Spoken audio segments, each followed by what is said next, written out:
Hi friends, welcome back to my channel Gemmy's life style. இன்றைக்கி வந்து ஒரு day in my life video தான் பார்க்க போகிறோம். அலாங் வித் என்னோடய cleaning routine and my living room டூரும் இதில் நான் காமிச்சிருக்கேன். ஸோ வீடியோ கடைசி வரைக்கும் பாருங்கள். அப்படி வீடியோ வந்து கொஞ்சம் லென்த்தான வீடியோ, அப்படி போர் அடிச்சிச்சின்னா ஸ்கிப் பண்ணிக்கோங்க. ஸோ வாங்க வீடியோக்குள்ளே போகலாம். மார்னிங் பார்த்திங்கன்னா எந்திரிச்சோன்னே இந்த மாதிரி பெட்டை ஃபுல்லாக க்ளீன் பண்ணிவிட்டு ஒர்க்கை வந்து ஸ்டார்ட் பண்ணால் தான் அந்த டே வந்து நல்லபடியாக ஸ்டார்ட் ஆன மாதிரி இருக்கும். ஸோ அன்றைக்கி எழுந்திரிச்சோடனே மார்னிங் பெட்டை ஃபுல்லாக க்ளீன் பண்ணிட்டேன்.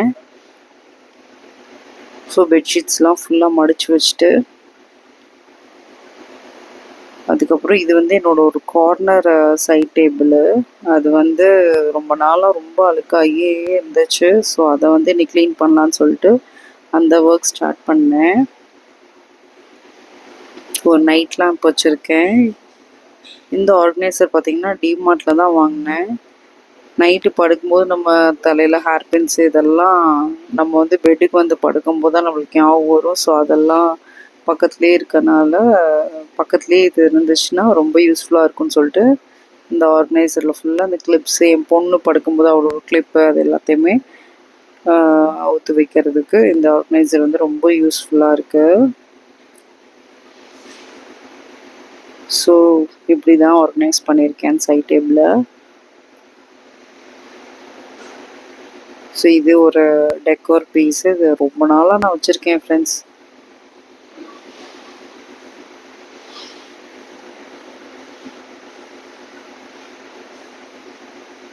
ஸோ இப்படி தான் இருக்குது பெட்ரூம். இந்த பெட்ஷீட் பார்த்திங்கன்னா நான் வந்து மீஷோவில் தான் வாங்கியிருந்தேன். ரொம்ப ஒரு காம்போ பேக்காக வந்தது அலாங் வித் ஒரு திவான் செட்டோட. ஸோ இப்படி தான் என்னோடய பெட்ரூமோட ஓவரால் வியூ க்ளீன் பண்ணதுக்கப்புறமா. இந்த ஃப்ளோரல் தீம் வந்து ரொம்ப பிடிச்சிருந்துச்சு.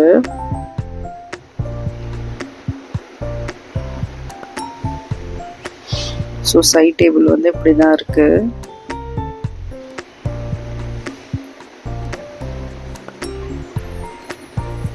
ஸோ இதுதான் ஓவரால் வியூ. இதிலே திவான் செட்டுக்கான அந்த திவான் பில்லோஸ்க்கான இதெல்லாம் இருந்தது. இந்த ஃப்ளவர் வாஷில் இருக்க பூ வந்து வாஷ் பண்ணாமல் வச்சுருந்தேன். ஸோ அதையும் வாஷ் பண்ணி அன்னைக்கு ஆர்கனைஸ் பண்ணிட்டேன்.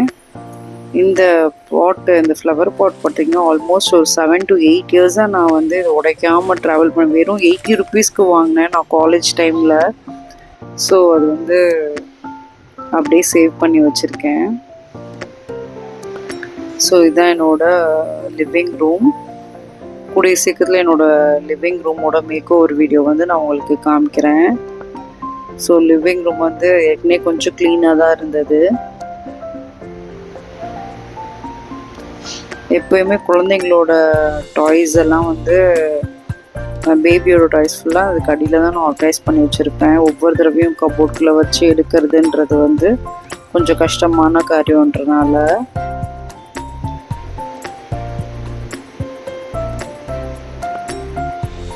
ஸோ இப்படி தான் இருக்குது லிவிங் ரூம். நான் கூடிய சீக்கிரத்தில் ஒரு மேக்கோவர் வீடியோ வந்து உங்களுக்கு காமிக்கிறேன் ஃப்ரெண்ட்ஸ். ஸோ சீலிங் வந்து இப்படி தான் டிசைன் பண்ணியிருக்காங்க.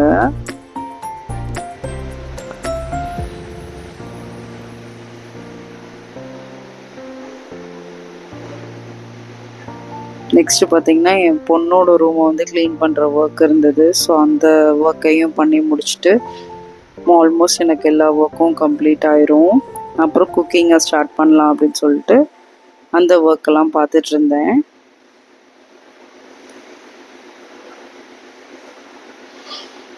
என் பொண்ணோட ரூம் ஒரு வால் வந்து ஃபுல்லாக நான் வந்து உங்களுக்கு ஸ்டிக் பண்ணியிருக்க வீடியோஸ் வந்து காமிச்சிருப்பேன். கூடிய சீக்கிரத்தில் ஹோல் ரூமையும் நான் வந்து ஒரு அப்டேட்டடான கிட்ஸ் ரூம் டூர் வந்து உங்களுக்கு போடுறேன். யூஸ்ஃபுல்லாக இருக்கும் உங்களுக்கும். ரொம்ப அஃபோர்டபுளான ப்ரைஸ்லெஸ்லாம் நான் வந்து எல்லாத்தையுமே வாங்கி. இந்த பேக் ஆர்கனைசர் பார்த்திங்கன்னா ஒரு பேக் ஆஃப் 4ன்னு நினைக்கிறேன், காம்போ பேக்காக வாங்கியிருந்தேன். பெட் ஸ்ப்ரெட்டு, பில்லோ கவர்ஸு அதெல்லாம் வைக்கிறதுக்கு இது ரொம்ப யூஸ்ஃபுல்லாக இருக்குது ஃப்ரெண்ட்ஸ். நான் கூடிய சீக்கிரத்தில் நான் இதை எப்படி ஆர்கனைஸ் பண்ணியிருக்கேன்ற வீடியோவும் உங்களுக்கு நான் போடுறேன். உங்களுக்கு யூஸ்ஃபுல்லாக இருக்கும்னு நம்புகிறேன். ஸோ அடுத்து பில்லோ கவர்ஸ்லாம் சேஞ்ச் பண்ணிட்டேன்.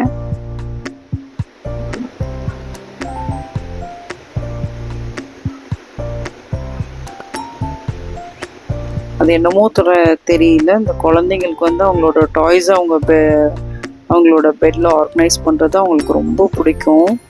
என் பொண்ணுக்கு புது பெட் ஸ்ப்ரெட்டு அவளோட டாய்ஸ்லாம் நீட்டாக ஆர்கனைஸ் பண்ணி கொடுத்தோன்னே வந்து அழகாக படுத்துப்பா. அதுக்கப்புறம் அன்றைக்கான க்ராசரிஸ்லாம் ஷாப் பண்ணோம். ஸோ இதுதான் அந்த க்ராசரிஸு. ஸோ அதெல்லாம் ரீப்ளேஸ் பண்ணோம். ஸோ அடுத்த ஒர்க் வந்து கொஞ்சம் மட்டன் வாங்கியிருந்தேன். ஸோ அதை தான் வந்து இன்றைக்கி மட்டன் கிரேவி அண்ட் மட்டன் சுக்கா எப்படி பண்ணுறேன்றதை, நான் என் ஸ்டைலில் எப்படி பண்ணுறேன்றதை நான் உங்களுக்கு காமிக்கிறேன். ட்ரை பண்ணி பாருங்கள், அது ரொம்ப டேஸ்ட்டாக இருக்கும் ஃப்ரெண்ட்ஸ். இதுக்கு தேவையான ஐட்டம் பார்த்திங்கன்னா ஒரு 3 to 4 டேபிள் ஸ்பூன் அளவுக்கு சோம்பு, கருவேப்பிலை, பட்டர் பீன்ஸ் 1 கப் எடுத்திருக்கேன். அதுக்கப்புறம் சின்ன வெங்காயம் அது வந்து ஒரு 20 இருக்கும். ஸோ அந்த அளவுக்கு எடுத்துக்கோங்க. குழம்பு மிளகாய்த்தூள், அப்புறம் வந்து ஒரு பொட்டேட்டோ கட் பண்ணி வச்சுருக்கேன். அப்புறம் வந்து காஷ்மீரி ரெட் சில்லி பவுடர் எடுத்திருக்கேன். அப்புறம் இஞ்சி பூண்டு பேஸ்ட் எடுத்திருக்கேன். அப்புறம் கொஞ்சம் மஞ்சத்தூள். ஸோ நான் வந்து இன்றைக்கி 3/4 கிலோ மட்டன் அதை வந்து நான் 2ஆக ஸ்ப்ளிட் பண்ணிக்கிட்டேன். கொஞ்சம் வந்து இந்த மாதிரி கிரேவிக்கும், கொஞ்சம் வந்து சுக்கா வறுவல் பண்ணுறதுக்கும். சுக்கா வறுவல்னு சொல்லலாம், பெப்பர் ஃப்ரைன்னு சொல்லலாம். ஃபஸ்ட்டு எண்ணெயை ஊற்றிட்டு அதுக்கப்புறம் வந்து சோம்பு ஒரு 3 to 4 டீஸ்பூன் அளவுக்கு சோம்பு எடுத்துருக்கேன். ஏன்னா சோம்போட ஃப்ளேவர் வந்து இதுக்கு சூப்பராக இருக்கும். ஸோ நல்லா சோம்பு பொரிஞ்சு வந்துடணும்.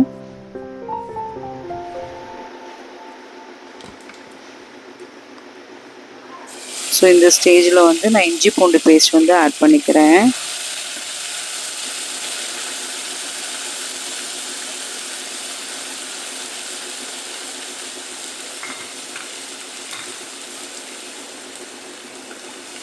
நல்லா வதக்கி விட்ருங்க. அப்புறமா நம்ம கட் பண்ணி வச்சுருக்க சின்ன வெங்காயம் சேர்த்திங்கன்னா ரொம்ப டேஸ்ட்டாக இருக்கும் ஃப்ரெண்ட்ஸ். நார்மலாக பெரிய வெங்காயத்தோடு நீங்கள் சின்ன வெங்காயம் வந்து சேர்த்திங்க அப்படின்னா எல்லா டிஷ்க்குமே, மோஸ்ட்லி நான்வெஜ் எல்லாத்துக்குமே சின்ன வெங்காயம் வந்து ரொம்ப டேஸ்ட்டு, அதோட ஃப்ளேவரை வந்து கொஞ்சம் என்ஹான்ஸ் பண்ணி கொடுக்கும். பெரிய வெங்காயத்தோடு கம்பேர் பண்ணும்போது இதோட ஃப்ளேவர் வந்து ரொம்ப நல்லாயிருக்கும். சப்போஸ் உங்கள்கிட்ட இல்லை அப்படின்னா நீங்கள் வந்து பெரிய வெங்காயமும் ஆட் பண்ணிக்கலாம். இப்போ வந்து கொஞ்சம் கறி லீவ்ஸ் ஆட் பண்ணிக்கிறேன். ஸோ நல்லா எல்லாத்தையும் நல்லா வதக்கிடுங்க. அந்த பச்சை ஸ்மெல்லு போகிற வரைக்கும் வதக்கிட்டு அதுக்கப்புறமா நீங்கள் வந்து ஆட் பண்ண வேண்டிய பொடிகள் எல்லாம் நம்ம ஆட் பண்ணிடலாம். ஸோ இப்போ நல்லா வதக்கியாச்சு.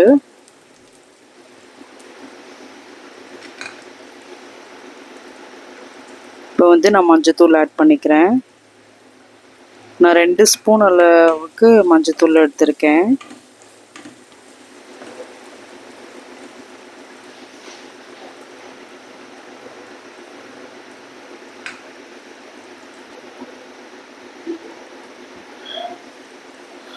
ஸோ நல்லா பொரிஞ்சிருச்சு பாருங்கள்.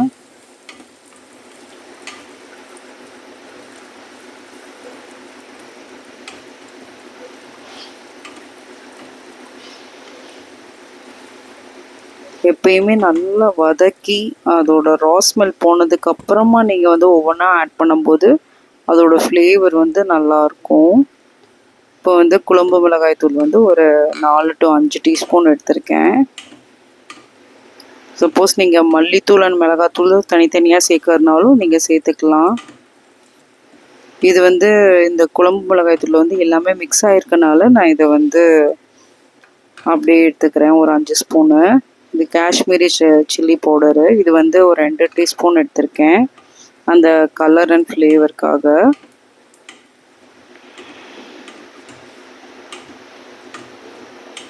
நார்மலான நீங்கள் தனியாத்தூள் தனியாக, மிளகாப்பொடி தனியாக அப்படி ஆட் பண்ணோம் அப்படின்னு நினச்சிங்கன்னா மல்லிப்பொடியில் வந்து ஒரு 3 டீஸ்பூனும், காரப்பொடியில் மிளகாய் பொடியில் வந்து ஒரு 2 டீஸ்பூனும் எடுத்திங்கன்னா இது காம்பினேஷன் வந்து கரெக்டாக இருக்கும். ஸோ நல்லா வதக்கி விட்டுருங்க. இப்போ உப்பு சேர்த்துக்கிறேன். எப்பயுமே இந்த மாதிரி கிரேவி பண்ணும்போது ஃபஸ்ட்டு இந்த வதக்க வேண்டிய ஐட்டம்ஸ்லாம் நல்லா வதக்கி முடிச்சுட்டு லாஸ்ட்டாக நீங்கள் வந்து கறியை ஆட் பண்ணிங்கன்னா அந்த மசாலாலாம் நல்லா வதங்கியிருக்கும். ஸோ இப்போ வந்து பொட்டேட்டோ ஆட் பண்ணிக்கலாம். இப்போ பட்டர் பீன்ஸ் ஆட் பண்ணிக்கலாம். மட்டன் கம்மியாக இருக்குது அப்படின்னா நீங்கள் இந்த மாதிரி செய்யும்போது இது நல்லா சப்பாத்திக்கு, ரைஸுக்கு எல்லாத்துக்குமே இது வந்து நல்ல காம்பினேஷனாக இருக்கும். இது ட்ரை பண்ணி பார்த்துட்டு எப்படி இருக்குன்றதை நீங்கள் எனக்கு சொல்லுங்கள். ஸோ இப்போ நல்லா எல்லாத்தையும் மிக்ஸ் பண்ணி வதக்கி விட்டுட்டு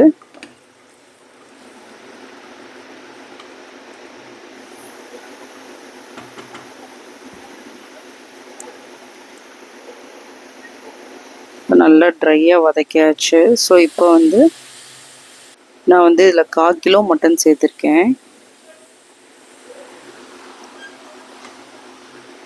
இப்போ மட்டனையும் சேர்த்து நல்லா, மட்டனில் ஏற்கனவே தண்ணி இருக்கனால நம்ம உடனே தண்ணி ஆட் பண்ண வேண்டாம். நல்லா வதக்கிட்டு லாஸ்ட்டில் நம்ம குக்கரில் விசில் போட்டு வைக்கும்போது மட்டும் ஒரு 1/2 டம்ளர் நான் தண்ணி சேர்த்துக்குவேன்.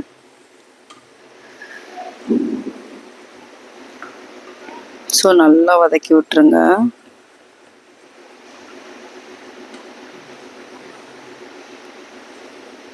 இந்த காம்பினேஷன் நீங்கள் கண்டிப்பாக ட்ரை பண்ணி பாருங்கள் ஃப்ரெண்ட்ஸ். நீங்கள் தோசை பண்ணுறீங்க அப்படின்னாலும் இது செம்ம சைட் டிஷ்ஷாக இருக்கும். அந்த பட்டர் பீன்ஸோட ஃப்ளேவர் வந்து இந்த இதோட மிக்ஸ் பண்ணும்போது நல்லா இருக்கும். ஸோ இப்போ நான் வந்து ஒரு டம்ளர் அளவுக்கு தண்ணி சேர்த்துக்கிறேன். நம்ம வெறும் மட்டன் மட்டும் வேக வைக்கிறோம் அப்படின்னா நம்மளுக்கு அதில் இருக்க தண்ணியே போதுமான அளவுக்கு இருக்கும். நம்ம இப்போ வந்து butter beans and potato add பண்ணுறதுனால நம்ம கொஞ்சம் எக்ஸ்ட்ரா தண்ணி சேர்த்து வேக வைக்கும்போது அதுவும் நல்லா குக் ஆகும்.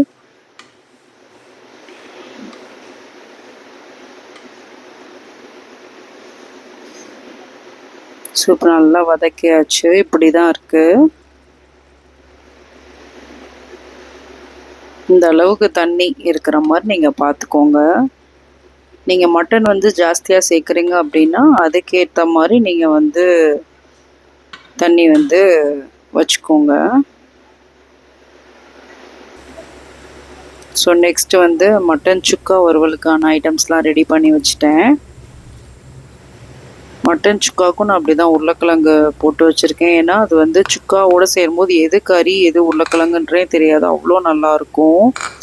இதை பெப்பர் ஃப்ரைன்னு கூட சொல்லிக்கலாம். இதுக்கு சோம்பு, அதே மாதிரி குழம்பு மிளகாய்த்தூள், வெங்காயம், அதுக்கப்புறம் வந்து இஞ்சி பூண்டு பேஸ்ட்டு, அப்புறம் மிளகு பொடி கொஞ்சம் நிறையா, அப்புறம் உப்பு, மஞ்சத்தூள் தேவையான அளவுக்கு, பூண்டு வந்து ஒரு 4 பல் இடித்து வச்சுருக்கேன். அப்புறம் சில்லி, இது உங்களுக்கு வந்து ஆப்ஷனல் தான். சில்லி வேணும்னு நினைக்கிறவங்க சில்லி ஆட் பண்ணிக்கோங்க, இல்லாட்டினா விட்டுருங்க. ஸோ இது வந்து நான் மண் சட்டியில் தான் இன்றைக்கி பண்ணுறேன். ஆக்சுவலாக நான் மண் சட்டியில் பண்ணதுக்கப்புறம் ரொம்ப நேரம் டைம் எடுத்துச்சு ஃப்ரெண்ட்ஸ் வேகிறதுக்கு. ஃபஸ்ட்டு இந்த இடித்த பூண்டை ஆட் பண்ணிக்கிறேன். நீங்கள் இதை வந்து ஒரு 4 to 5 விசில் குக்கரில் வச்சுட்டு அப்புறமா கூட நீங்கள் வந்து மண் சட்டியில் போட்டு இதே இதை நீங்கள் பண்ணிங்க அப்படின்னாலும் ரொம்ப டேஸ்ட்டாக இருக்கும். எனக்கு ஃபஸ்ட் டைம் மண் சட்டியில் இதை ட்ரை பண்ணுவோம், அப்படியே அதுலேயே வேகட்டும் அப்படின்னு பார்த்தேன். கொஞ்சம் டைம் எடுத்துச்சு, ஆனால் ஃப்ளேவர் வந்து சூப்பராக இருந்தது. அதே மாதிரி சோம்பு ஆட் பண்ணிக்கிறேன். சோம்பு அதே மாதிரி தான் 3 to 4 டீஸ்பூன் எடுத்திருக்கேன். ஸோ நல்லா வதக்கி விட்டுருங்க. இந்த இடித்த பூண்டு வந்து இந்த மட்டன் பெப்பர் ஃப்ரைக்கு பண்ணுறதுக்கு வந்து ரொம்ப நல்லாயிருக்கும். அதோட ஃப்ளேவர் நம்ம வாயில் படும்போது ரொம்ப நல்லாயிருக்கும். ஒரு 4 to 5 பூண்டு வந்து இடித்து வச்சுக்கோங்க. இது வந்து நான் வந்து 1/4 கிலோ மட்டனுக்கான அளவு தான் நான் சொல்கிறேன். சப்போஸ் நீங்கள் 1 கிலோ மட்டனில் பண்ணுறீங்க அப்படின்னா அதுக்கேற்ற மாதிரி பூண்டு, பச்சை மிளகா எல்லாத்தோட அளவையும் கொஞ்சம் இன்க்ரீஸ் பண்ணிக்கோங்க இதோட.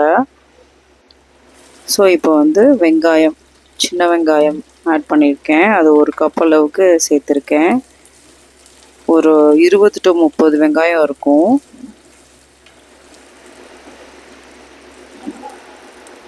எப்பயுமே நான்வெஜ்ஜுக்கு வந்து நான் சொன்ன மாதிரி சின்ன வெங்காயம் வந்து ரொம்ப ஃப்ளேவர் கொடுக்கும் ஃப்ரெண்ட்ஸ். ஸோ இப்போ நல்லா வதக்கிடலாம்.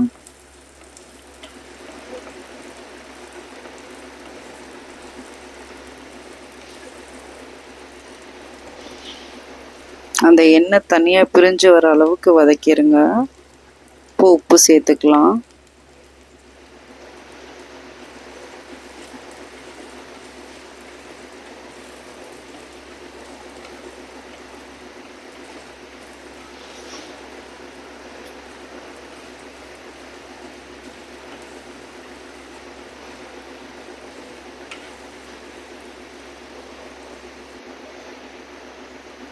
இந்த ஸ்டேஜில் வந்து மஞ்சள் பொடி ஆட் பண்ணிக்கிறேன்.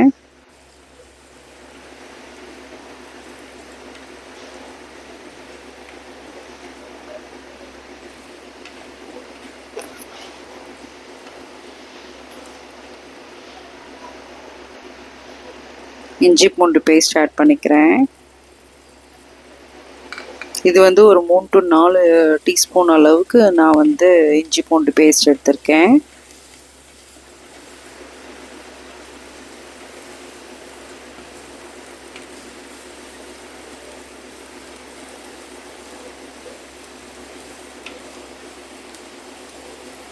ஸோ நல்லா வதக்கி விட்டுருங்க அதோட பச்சை வாசனை போகிற அளவுக்கு.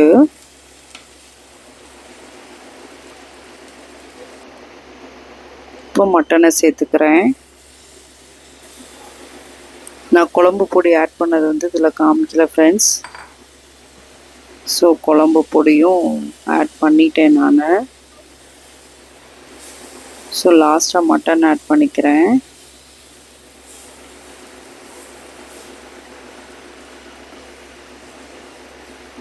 நல்லா வதக்கி விட்டுருங்க.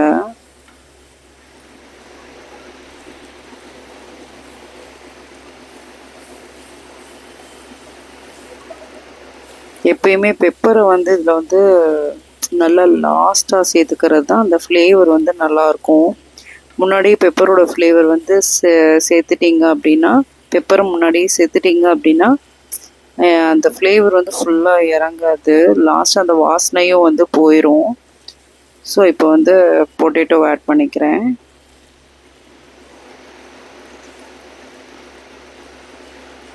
ஸோ இப்படி தான் இருக்குது. ஸோ நல்லா வதக்கிடுறேன். நல்லா இப்படி ட்ரை ரோஸ்ட் அளவுக்கு வதக்கிடுங்க.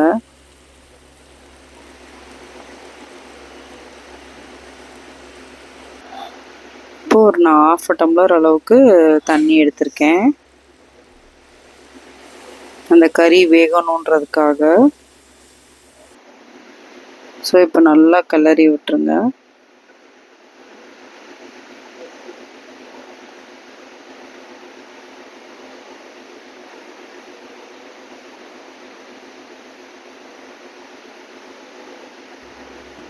நல்லா மூடிடலாம். ஸோ இந்த சைடு பார்த்திங்கன்னா மட்டன் கிரேவி வந்து நல்லா குக் ஆயிடுச்சு. செம்ம வாசனையாக இருக்குது ஃப்ரெண்ட்ஸ். ஸோ இது வந்து இப்போ கொஞ்சம் தண்ணியாக இருக்குது. நம்ம வந்து இதை கொஞ்சம் லோ ஃப்ளேமில் வச்சு நல்லா கொஞ்சம் கொதிக்க விட்டோம் அப்படின்னா நம்மளுக்கு அந்த கிரேவி கன்சிஸ்டன்சி வந்துடும், நல்லா திக்காயிரும். ஸோ இது வந்து ஒரு வெசலுக்கு மாற்றிடலாம்.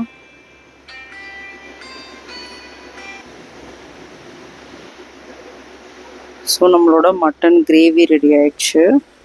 இப்போ சுக்கா வந்து ரெடி ஆகிட்டுருக்கு.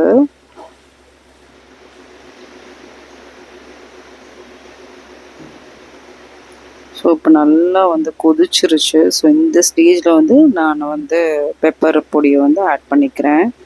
ஒரு 5 டீஸ்பூன் 6 டீஸ்பூன் அளவுக்கு நான் பெப்பர் பவுடர் ஆட் பண்ணியிருக்கேன். சப்போஸ் உங்களுக்கு பெப்பர் பவுடரோட ரொம்ப காரம் உங்களுக்கு பிடிக்கல அப்படின்றவங்க இதில் கம்மி பண்ணிக்கலாம்.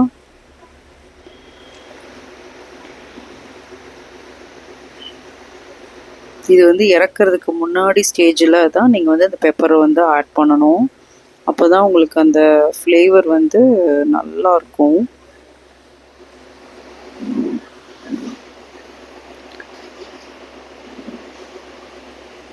சூப்பு நல்லா கொதிச்சிருச்சு, நல்லா குக் ஆயிருச்சு. நீங்களே பாருங்கள். ஆக்சுவலாக இது எனக்கு கொஞ்சம் டைம் வந்து ஜாஸ்தியாக தான் ஃப்ரெண்ட்ஸ் ஆச்சு.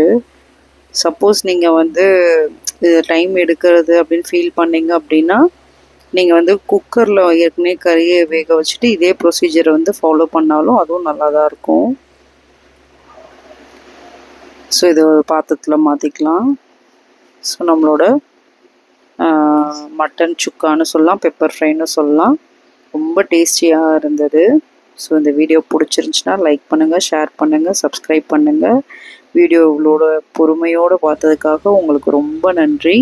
சீக்கிரமாக உங்களை இன்னொரு வீடியோவில் இன்ட்ரெஸ்டிங்கான டாபிக் பார்க்குறேன். Until then it's by from Jamie. Take care friends. Bell ஐக்கானை கிளிக் பண்ண மறந்துடாதீங்க ஃப்ரெண்ட்ஸ். தேங்க்யூ.